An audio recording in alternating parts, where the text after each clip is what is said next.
Hey, what's up, guys? UFC 150, Melvin Guillard versus Donal Ceroone. And a lot of people ask me why I didn't do a video on Shogun versus Brandon Vera. And to be honest, I think that was a good fight. I think Brandon Vera came to win. And to be honest, the way Shogun looks as of late, he's a very hungry fighter. Yes, he still wants to be champion.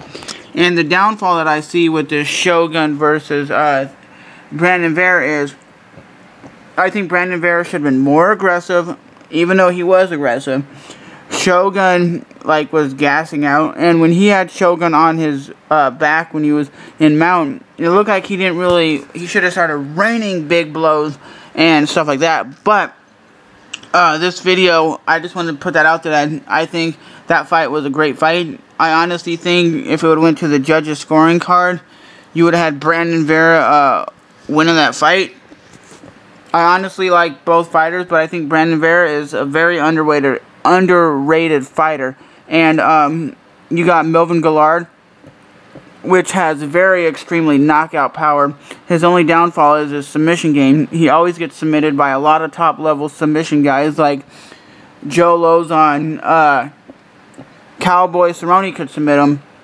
Cowboy Ceroone throws more leg kicks than he does strikes. And the fight that I seen him fight against Cowboy versus Nate Diaz, he can take a punch. Nate was raining a lot of punches to that fight. Nate threw the most punches in a fight against Donal Ceroone and destroyed Donal Ceroone. But you got Donal Ceroone, which is a very quick, athletic guy, which has very great leg kicks. He's a good striker. He's good in the clinch. He won most of it, almost 80% of his fights by submission.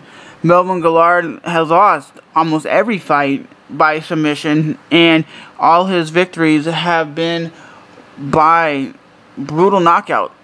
I heard it was he's fought 30 times and he has 20 knockouts or something crazy like that. I'm gonna go with Melvin Guillard. That fool's just a beast. If he does not get submitted, if he doesn't get taken down and get caught in some submission, he's winning this fight. But if he does get caught with a submission and does get taken down, it's gonna be hard for him to come over that, because that's his lackluster part of his fights. He's very aggressive, sometimes overly aggressive, and a lot of times gets taken down and snap. He's kind of like a Chael Sonnen. He's very good on the feet. He's a great wrestler. He can take people down. He has very great ground and pound, but his submission game sucks. You put him into submission and he's tapping before he can even try to get out of it. And Donal Ceroone, he loves to stand and bang, and I think he can take a punch. He could take Nate Diaz punches. Are Nate Diaz punches as powerful as Melvin Guillard, or Guillard, how you pronounce the name? I don't think so. I think Diaz is more pitter-pattered. He throws a lot of punches, not to really hurt you, but just to catch you off guard. Then he goes in for the main course and goes for a knockout. But Melvin goes in with heavy leather to knock you ass out. And these two dudes have trained together. So if they train together at Greg Jackson's camp for 3 years, here's the kicker.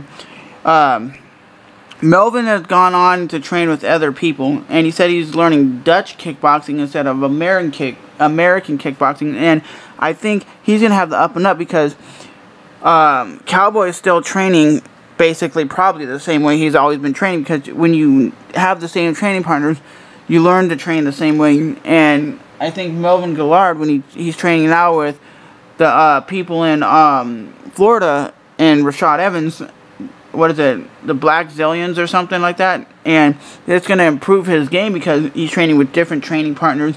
He's trained with heavyweights. He's trained with different people, and one thing that he's doing, he's training with different coaches, and they can teach him different stuff that he might not be learning. Yes, he had a good career at Greg Jackson's, but to be honest, I think just because he's moving camps can be a good offensive move for him. So I'm going to give it up for Melvin Guillard by decision. I don't think anybody's getting submitted or knocked out in this fight, but I think it's going to be fight of the night. And let me know what you guys got to say in the comments below. I think Donal Cerrone still has a hell of a chance with his insane leg kicks and very good Brazilian Jiu-Jitsu. Please rate, hate, comment, subscribe, and I'll see you guys in the next video. And this is a late video because the fights are tonight. So, sorry this video was really, really late.